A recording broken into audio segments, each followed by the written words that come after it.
ओम नमः सिद्धेभ्य। ओम नमः सिद्धेभ्य। ओम नमः सिद्धेभ्य। ओम जय जय जय। नमोस्तु नमोस्तु नमोस्तु। नमो अर्यन्ताणं नमो सिद्धाणं नमो ऐयाणं नमो वज्रायाणं नमो लोहे सवसाणं। मंगलम भगवान वीरो मंगलम गौतमो गणी मंगलम कुंद कुंदारो जैन धर्मोस्तु मंगलम। सर्वमंगलम मांगल्यम सर्वकल्याणकारकम प्रधानम सर्वधर्माणां जैनम जयतु शासनम जैनम जयतु शासनम।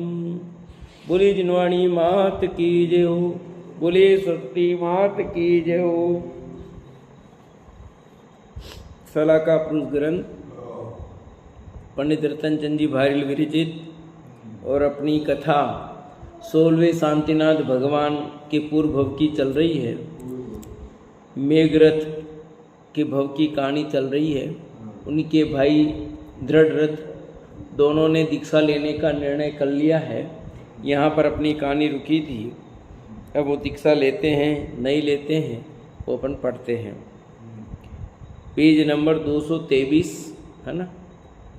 मेघरथ ने उनसे राज्य संभालने को कहा, परंतु वे बोले कि हे पूज्य, जिस राजपाट और जिन विषय, किसको बोला था राज्य संभालने को?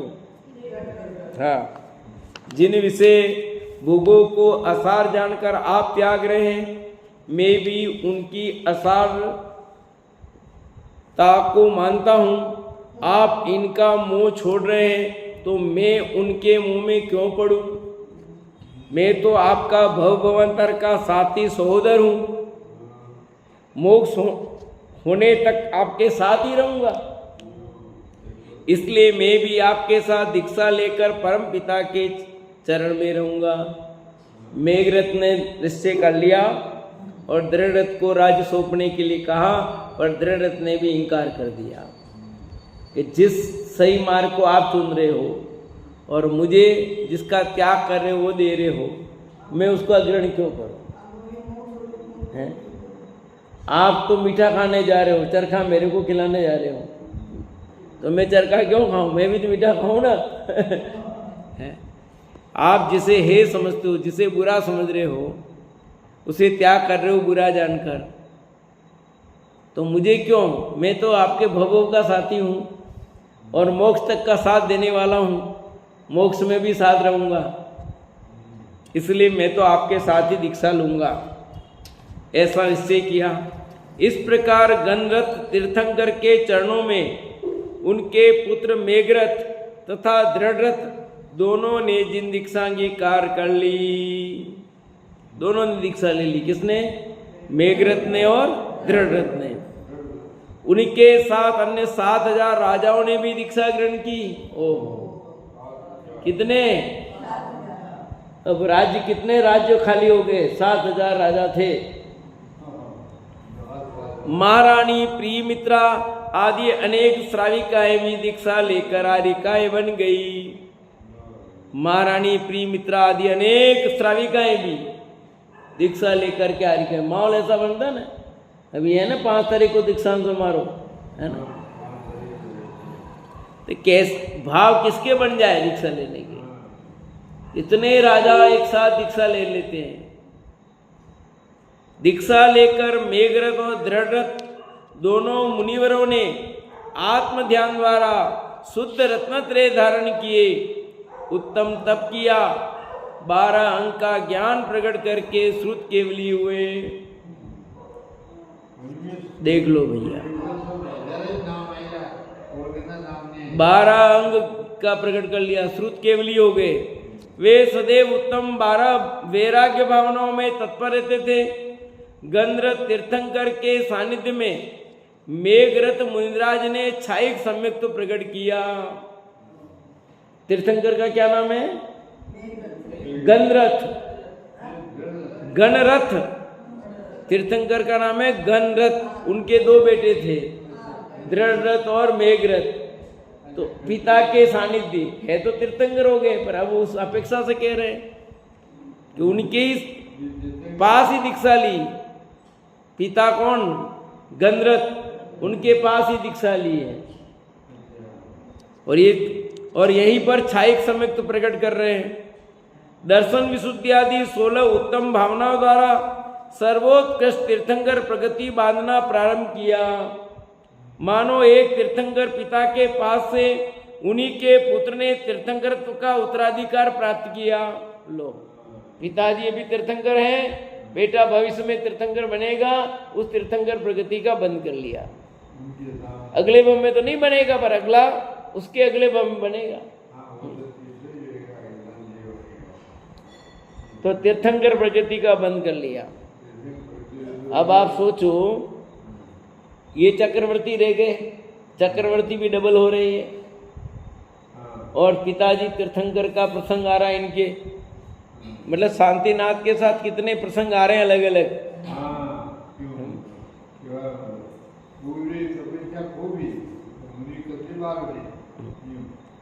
वैराग्य की वृद्धि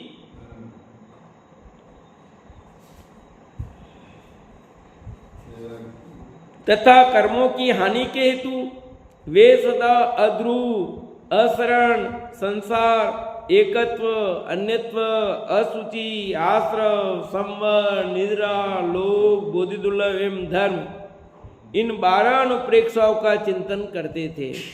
कौन? मेघरथ, गणरथ। ठीक है, ये 12 भावनाओं का निरंतर चिंतन करते थे। इन वैराग्य भावनाओं का चिंतन उनके चित्त में आनंद उत्पन्न करता था। वे बारंबार शुद्धोपयोग द्वारा निर्विकल्प मोक्ष सुख का वेदन करते थे। क्या लिखा? आनंद का उत्पन्न जो हुआ, बारंबार शुद्धोपयोग द्वारा निर्विकल्प मोक्ष सुख का वेदन करते थे। प्रति समय निर्विकल्प आनंद की अनुभूति हो रही थी। हर अंतर्मूर्त में अंदर जाना बाहर आना, अंदर जाना बाहर आना। अपने स्वरूप का अवलंबन ले रहे थे प्रति समय। इधर भगवान की वाणी खिरती है, इधर ये अपना काम कर रहे हैं। बाह्य स्थित जीव शुद्धोपयोगी मुनि और सिद्धों में अंतर देखते हैं तो देखें, परंतु उन्हें स्वयं तो निर्विकल्प आनंद में लीनता होने से कोई द्वैत दिखाई नहीं देता। क्या लिखा? बाह्य स्थित जीव शुद्धोपयोगी मुनि और सिद्धों में अंतर देखते हो तो देखो, पर जैसे सिद्ध भगवान प्रति समय अपने आत्मा का आनंद ले रहे थे, ऐसे ही मुनिराज भी अपने शुद्धात्मा का आनंद ले रहे थे। इसलिए क्या अंतर? इसलिए कहा, चलते फिरते सिद्धों से चरणों में शीश झुकाते हैं, हम चले आपके कदमों पर, नित नई भावना ये बातें हैं। चलते फिरते सिद्ध का मुनिराज को दो, ऐसा तो कोई अंतर देखे तो देखे सिद्ध और मुनिराज में। यहाँ कहते हैं कि हमने तो कोई अंतर दिखाई नहीं देता है। उन्हें स्वयं तो निर्विकल्प आनंद में लीनता होने से कोई द्वैत दिखाई नहीं देता, यानी मुनिराज और सिद्ध में कोई अंतर दिखाई नहीं देता। ऐसी आनंदमय दशा में झूलते झूलते वे मेघरथ एवं दृढ़रथ मुनिवर अनेक वर्षों तक विचरे और धर्मोपदेश द्वारा अनेक जीवों का कल्याण किया। क्या कहा? कैसे आनंद दशा में झूलते रहे मेघरथ, दृढ़रथ, और अनेक वर्षों तक विचरण किया, धर्मोपदेश और अनेक जीवों का कल्याण भी किया। 64 महान रिद्धियों में से केवल ज्ञान के अतिरिक्त अन्य सर्व रिद्धियां उनको प्रकट हुई थी। केवल ज्ञान रिद्धि सबसे बड़ी रिद्धि है, उसको छोड़कर बाकी सारी रिद्धियां हो गई। किंतु उन लब्धियों का उपयोग करना उनका लक्ष्य नहीं था। उनका लक्ष्य तो चैतन्य की साधना ही थी।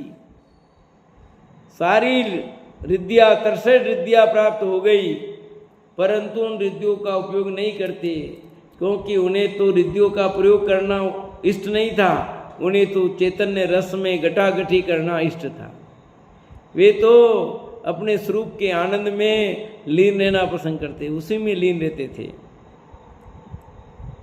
जब उनकी आयु 1 ही माह शेष रही, तब उन्होंने विधि पूर्वक समाधि मनन करने हेतु प्रायोगमन संन्यास धारण किया। शरीर की अत्यंत उपेक्षा करके वे ध्यान स्वाध्याय में ही रहने लगे। उन्हें आहार जल का सर्वथा त्याग कर दिया। वे अपने शरीर की किसी प्रकार की सेवा सूचना करते नहीं थे, दूसरों के पास कराते भी नहीं थे। महान सूरवीरता पूर्वक वे 4 आराधना में तत्पर थे। परिणामों की विशुद्धि बढ़ते बढ़ते वे शुक्ल ध्यान में आरूढ़ हुए और उपशम भाव से गुणस्थान श्रेणी चढ़ने लगे। राग द्वेष मोह का उपशम करके वे 11वें वितरागी गुणस्थान में पहुंचे और समाधि पूर्वक देह को त्याग कर संसार के सर्वोत्कृष्ट स्थान सर्वासिद्धि में उत्पन्न हुए। लो, श्रेणी भी चढ़ गए, पर 12वें गुणस्थान में नहीं जा पाए, 11वें में अटक गए और 11वें मनन हो गया, सर्वासिद्धि चले गए। उपशम श्रेणी चढ़े, छपक श्रेणी चढ़ते तो उस समय केवल ज्ञान हो जाता, मोक्ष हो जाता, पर वो अब हो ही नहीं सकता, क्योंकि अभी 2 भव बाकी है, एक देव की पर्याय और एक शांतिनाथ की पर्याय है। तो कैसे होता काम? अटकेंगे ना, कोई कोई तो आएगा। अब आप कह रहे हो पुरुषार्थ, देखो कौन सा कमी है, कहीं कहीं कमी है ना, पुरुषार्थ में रहेगी थोड़ी। पहले बेटा मोक्ष चला गया, पहले क्षेमंकर तीर्थंकर हुए, फिर ये गंधर्व तीर्थंकर हुए, हैं हुए कि नहीं हुए? कितने तीर्थंकर हो गए इनके? क्षेमंकर तीर्थंकर हुए इनके पिता, गंधर्व पिता तीर्थंकर हो गए और स्वयं भी तीर्थंकर होंगे। इनके जीवन की कहानी देखो, कितने तीर्थंकर। बलदेव बने, चक्रवर्ती बने और आगे फिर चक्रवर्ती बनेंगे, कामदेव बनेंगे और तीर्थंकर बनेंगे।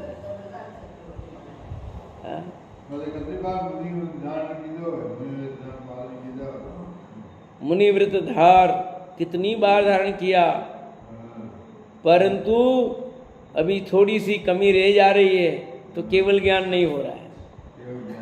इतने पुरुषार्थी हैं तब भी देखो, अब आपने को क्या इसमें क्या है, उपादान की योग्यता पूरी नहीं पकी हो तो कब गए? जब मोक्ष जाना तभी तो जाएंगे, पहले कैसे जा सकता है कोई है? जिसके मोक्ष का नंबर जब होगा तभी तो जाएगा, पहले कैसे जाएगा वो? हाँ, पोता चला गया मोक्ष पहले, पिताजी चले गए, पर ये नहीं जा पा रहे। नंबर जब होगा तभी तो जाएंगे ना।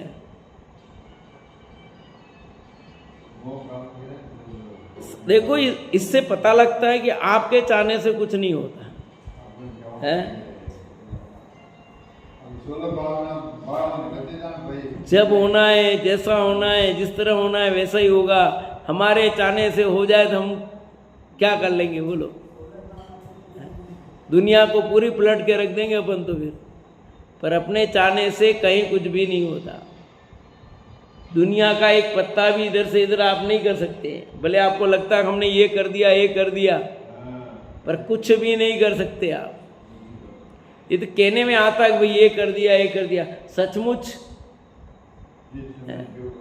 देखो कितने भव हो रहे हैं। सम्यक तो हो गया ना, कितने भव हो गए बोलो? उसके बाद भी, और इतने मुनियोग इतने पद पे जा रहे हैं, फिर भी मोक्ष नहीं हो पा रहा है। आत्मानुभूति हो रही, आनंद ले रहे हैं, उसके बाद भी श्रुत केवली हो गए, श्रेणी चढ़ गए। श्रेणी चढ़ने के बावजूद भी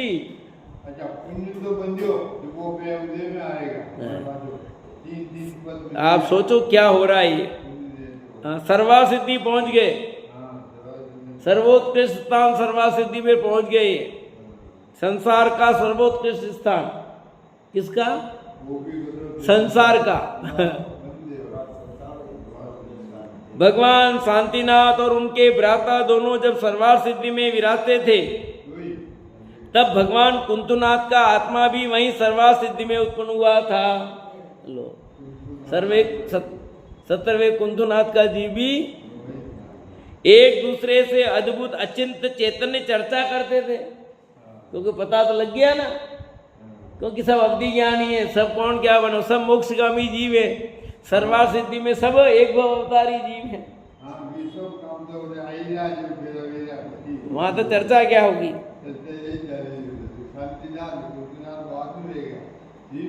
अब यहाँ थोड़ा सा समझने जैसा है। माघ का महीना चल रहा था, अचानक ही हस्तिनापुर में राजभवन के प्रांगण में करोड़ों रत्नों की वर्षा होने लगी।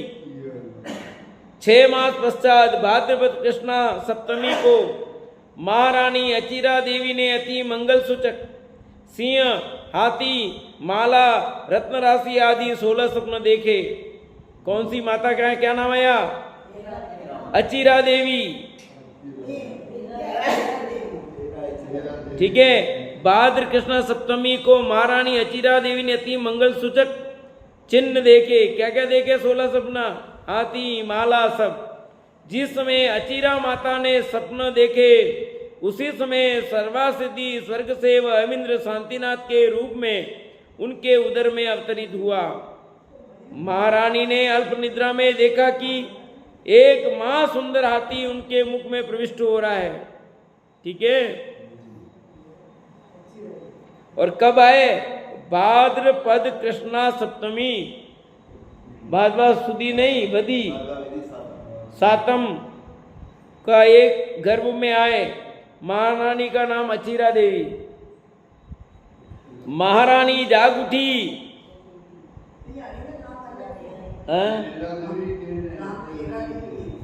एक ही नाम है, अलग नहीं है।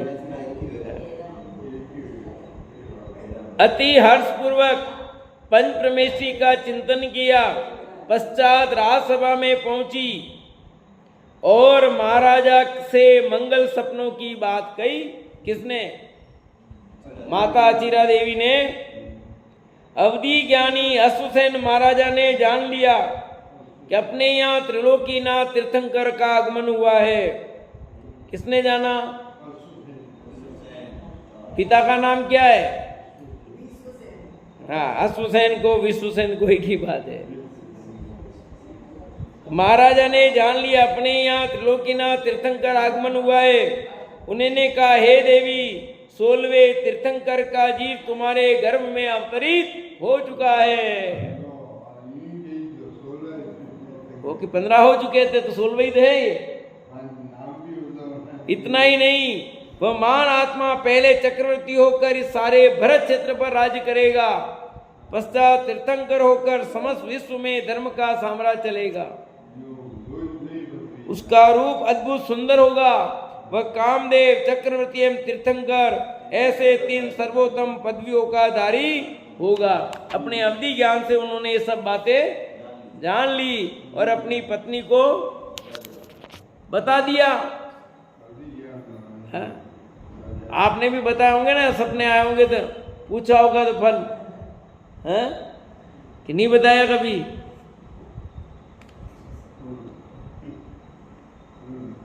यह सुखद समाचार सुनकर महादेवी अचिरा माता के हर्ष का पार नहीं रहा। माता के मुंह से निकला, ऐसा धर्मात्मा और मोक्षगामी जी मेरे उदर में है। मां को कितनी प्रसन्नता होगी, बोलो। उन्हें आत्मा के असंख्यात प्रदेशों में किन्हीं अपूर्व चैतन्य भावों का वेदन हुआ और उनके अंतर से मोह अंधकार दूर होकर चैतन्य प्रकाश खिल उठा। ठीक है, यानी सम्यक्त्व हो गया, मिथ्यात्व चला गया, मोह अंधकार दूर होकर चैतन्य प्रकाश खिल गया। क्यों लिखा ऐसा?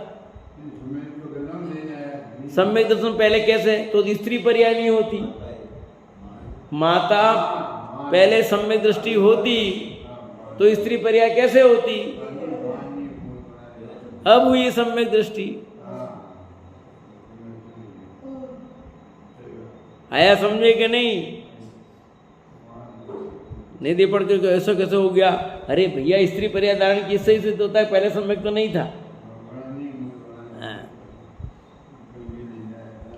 हस्तिनापुर के भाग्य का उदय हुआ, ठीक है कि नहीं?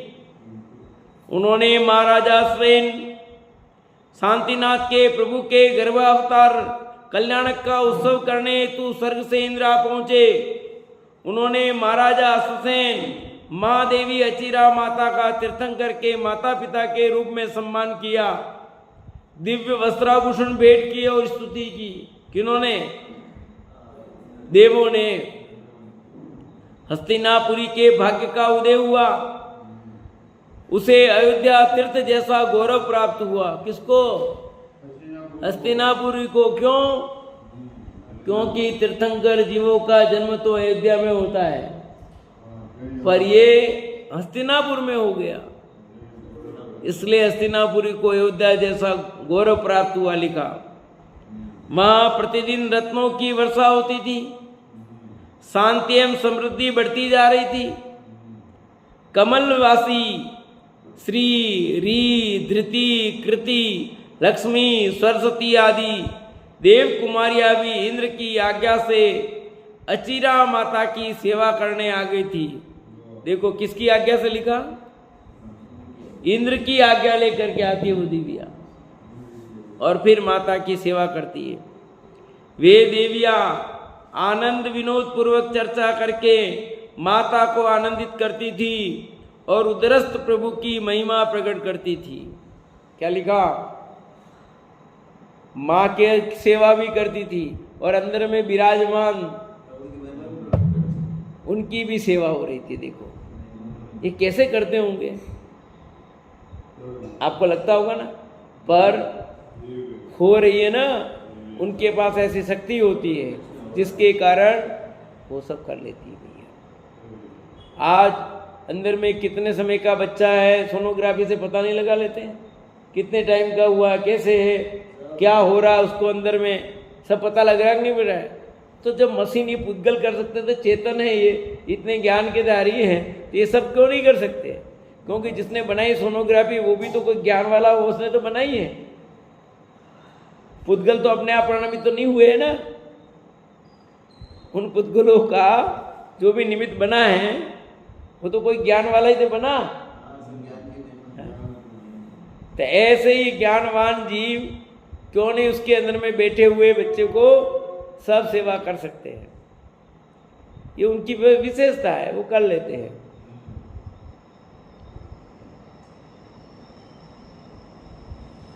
उन्हीं के प्रताप से इतनी अधिक शांति छा रही थी।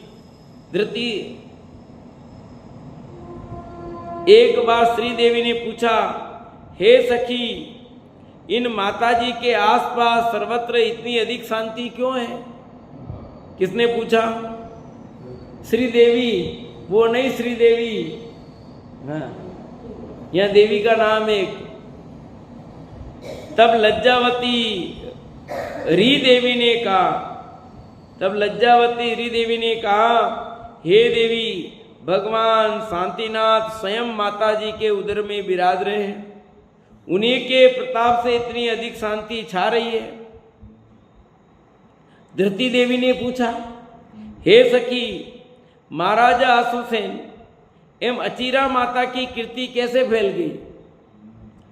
कीर्ति देवी ने कहा, हे देवी, 3 लोक में कीर्ति करने वाला आत्मा उनके उदर में आया है। उनकी कीर्ति किस लिए फैली? कि उनके उदर में 3 लोक के नाथ विराजमान है। कीर्ति करने वाला जब विराजमान है तो कीर्ति होगी कि नहीं होगी? भाई बेटे का नाम हो रहा तो उसके साथ माता पिता का नाम, शांतिनाथ के साथ उनकी माता और पिता का नाम भी सदा के लिए अमर हुआ कि नहीं हुआ? जब भी शांतिनाथ को याद किए जाएंगे, उनके माता पिता का नाम पूछा जाएगा तो इन्हीं का आएगा ना। तो कीर्ति उनकी भी हुई, उनका भी गुणगान तो होता है ना, कि नहीं होता है? पंचक्लणक में माता पिता का भी सम्मान होता है कि नहीं होता है?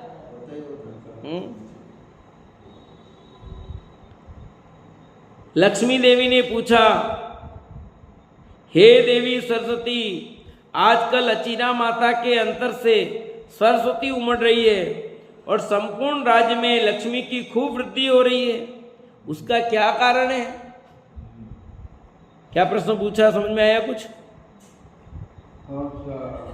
कि अचीरा माता के अंतर से सरस्वती क्यों उमड़ रही है, संपूर्ण राज्य में भी लक्ष्मी की खूब वृद्धि हो रही है, उसका कारण क्या है? सरस्वती देवी ने कहा, हे लक्ष्मी, इस समय माताजी के उदर में जो तीर्थंकर विराज रहे हैं वे 3 लोक की लक्ष्मी तथा श्रेष्ठ सरस्वती के स्वामी होने वाले हैं। इसलिए हो रही है कि वे 3 लोक की लक्ष्मी, केवल ज्ञान रूपी लक्ष्मी और श्रेष्ठ सरस्वती के स्वामी होने वाले हैं ना, उनके उदर में जो विराजमान है वो केवल ज्ञान रूपी लक्ष्मी को प्राप्त करने वाले हैं और यही सरस्वती है। इसलिए माता के यहाँ से सरस्वती और पूरे लोक में लक्ष्मी की वृद्धि हो रही है। ऐसी उत्तम चर्चा में प्रसन्नता पूर्वक भाग लेकर माताजी भी देवियों को आनंद प्राप्त कराती थी। इस प्रकार प्रसन्नता के वातावरण में 9.25 महीने बीत गए। ऐसी ऐसी चर्चा करते करते, आनंद में बातें होते होते 9.25 महीने कैसे बीत गए पता नहीं लगे। समझ आया कि नहीं आया? सभी तीर्थंकर का काल 9.25 महीने होता है। कितना? 9.25 महीने। हिंदी के महीने लगाना, अंग्रेजी वाले मत लगाना। आप गिन लेना, गर्भ में आए और जन्म हुआ 9.25 महीने होते हैं। तत्पश्चात ज्येष्ठ कृष्णा चतुर्दशी के दिन माता अचीरा देवी ने ऐसे पुत्र को जन्म दिया। देखो, ज्येष्ठ कृष्णा चतुर्दशी और पहले कब आए थे गर्भ में, बताओ? सप्तमी, भाद्र कृष्णा सप्तमी और ये आगे ज्येष्ठ कृष्णा चतुर्दशी, तो 7 दिन ऊपर हो गए, तो 9 महीने 7 दिन हो गए कि नहीं हो गए पूरे? गिन लो भले, आप कैसे भी गिनना गिनो, उंगली पे गिनो, पैर पे गिनो, जैसे गिनना गिनो। सबके 9.25 महीने ही है, कोई ज्यादा नहीं है। इसलिए तो अलग बैठे जाके ऊंचे, इसलिए तो ऊंचे जाके अलग बैठे। कितना? 1 महीने का फर्क हो ही नहीं सकता, 10.25 महीने का नहीं है।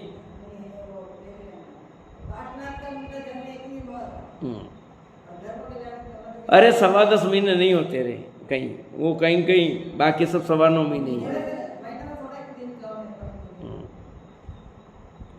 ज्येष्ठ कृष्णा चतुर्दशी के दिन माता अचीरा देवी ने ऐसे पुत्र को जन्म दिया जिसके मां तेज से पृथ्वी जगमगा उठी।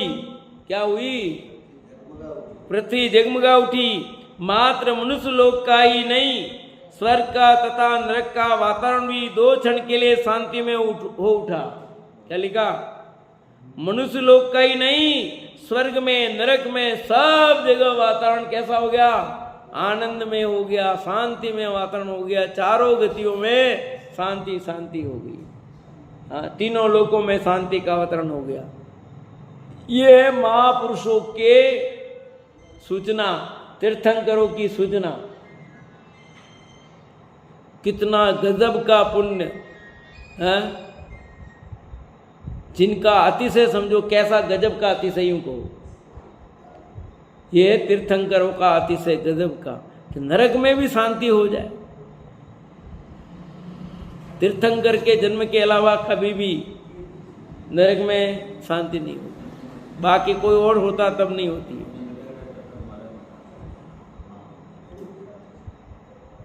सर्वत्र एक प्रकार का नूतन आह्लाद छा गया। स्वर्ग के दिव्य वाद्य एक साथ बजने लगे। दिव्य ऐरावत हाथी पर बैठकर इंद्र हस्तिनापुर में बाल प्रभु का जन्मोत्सव मनाने देवों के ठाट बाट सहित आ पहुंचे, क्योंकि वहां सारे वाद्य ऑटोमेटिक बज उठते हैं।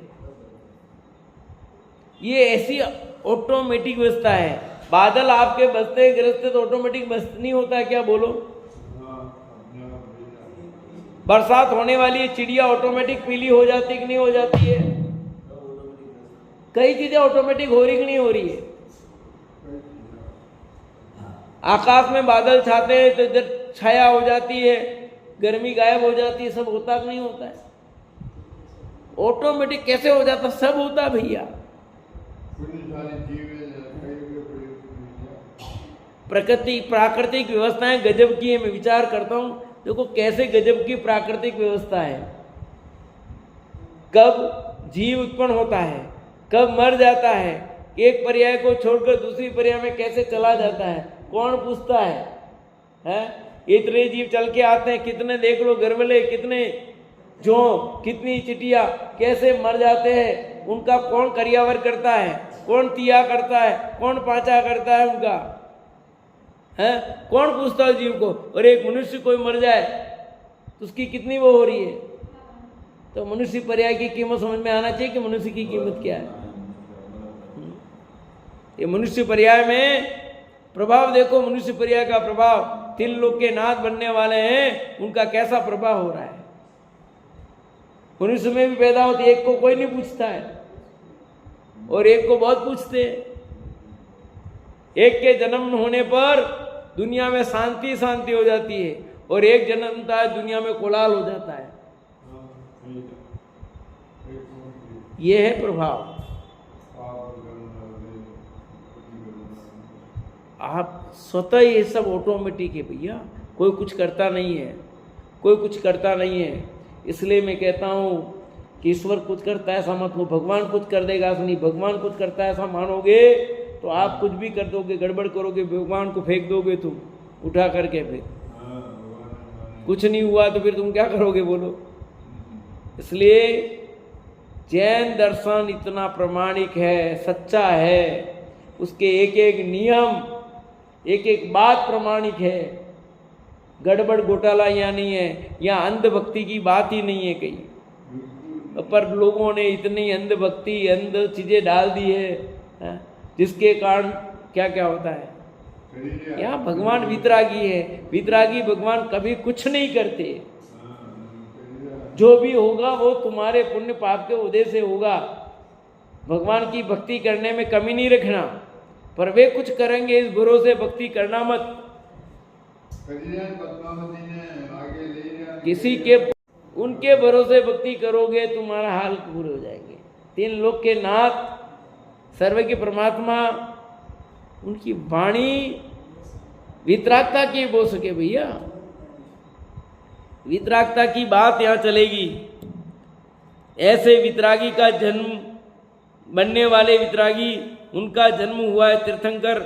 सारे लोक में शांति का वातावरण हो गया है। हस्तिनापुरी में बाल प्रभु का जन्मोत्सव मनाने के लिए इंद्र आ चुके हैं। बाल तीर्थंकर को गोद में लेकर इंद्राणी धन्य हो गई। आह, तीर्थंकर समान धर्मात्मा का सीधा स्पर्श होने से वह परम वात्सल्यपूर्वक रोमांचित हो गई। देव पर्याय में यद्यपि पुत्र नहीं होते, क्या लिखा? देव पर्याय में यद्यपि पुत्र नहीं होते, परंतु किसी साथी से पुण्य योग से तीर्थंकर शिशु को अपनी गोद में लेते हुए उस इंद्राणी को पुत्र सुख का अनुभव हुआ। वह ऐसा वेदन करने की मानो वही बच्चे की मां हो। देव और देवियों की संतानें नहीं होती, बेटे बेटियां नहीं होती, परंतु जब बाल तीर्थंकर को अपनी गोद में ले लिया तो ऐसा लगा कि मानो मैं ही मां बन गई। मां बनने का सुख और मां बनने का दुख, कोई कम दुख होता है? कितनी वेदना, दूसरा जन्म हो जाता है उसका। है? एक गर्भ में एक बालक को पालना कितना, पर ये तीर्थंकर की मां है जिसको रंच मात्र भी दुख नहीं होता। गर्भ में आने से लेकर जन्म तक कोई दुख नहीं होता। ये भी मां का पुण्य का उदय है। उस बाल तीर्थंकर का पुण्य का उदय है, पर मां का भी तो पुण्य का उदय है जिसको तकलीफ नहीं हो रही। ये तो मां का पुण्य का उदय है कि जिसके गर्भ में ऐसा महान जीव आ रहा है, फिर भी रंच मात्र भी तकलीफ नहीं, उधर वृद्धि नहीं होती, सल नहीं पड़ते हैं। कैसे गजब का है, ऐसा कैसे हो सकता है? यही कुछ करिश्मे हैं, ऐसा ही अतिशय है, समझ आए नहीं? ये ऐसी कुछ विशेष चीजें होती हैं महापुरुषों के लिए, सबके लिए नहीं होती सब चीजें, समझ में आई नहीं? कुछ न कुछ विशेषताएं बन जाती ऐसी।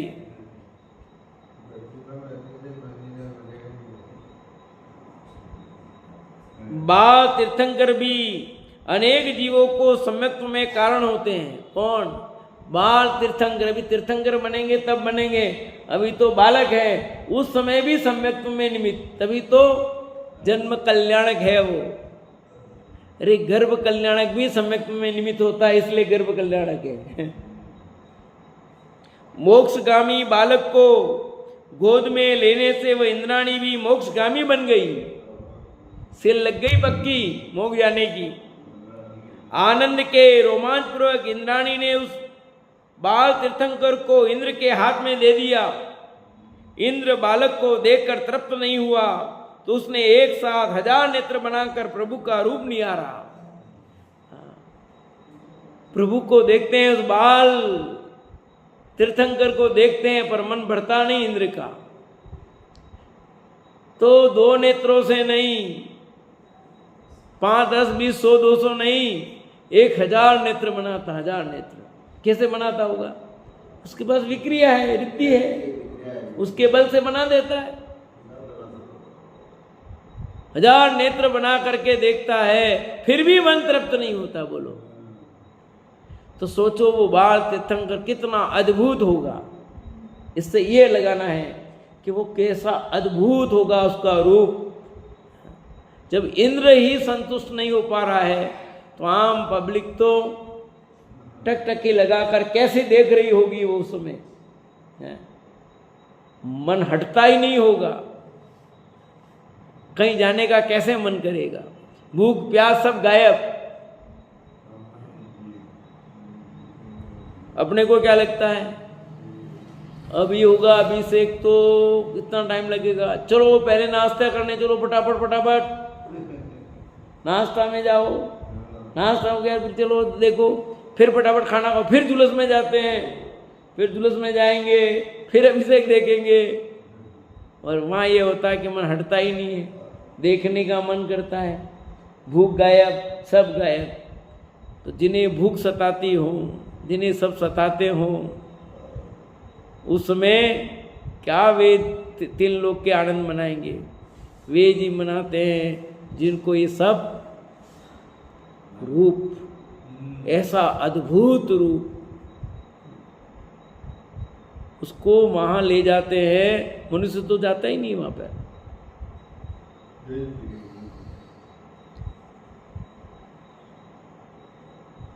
इंद्र बालक को देखकर तृप्त नहीं हुआ, उसने एक साथ 1000 नेत्र बनाकर प्रभु का रूप निहारा। मनुष्य लोक की तीर्थंकर विभूति के समक्ष स्वर्ग लोक की इंद्र विभूति भी उसे तुच्छ लगने लगी। किसको? सोदर्म इंद्र को अपनी वैभव भी तुच्छ लगने लगा। प्रभु को देवी ऐरावत हाथी पर विराजमान करके मान शोभा यात्रा सहित इंद्र मेरू पर्वत पर ले गया और वहां अतिशय भक्ति पूर्वक जन्माभिषेक किया।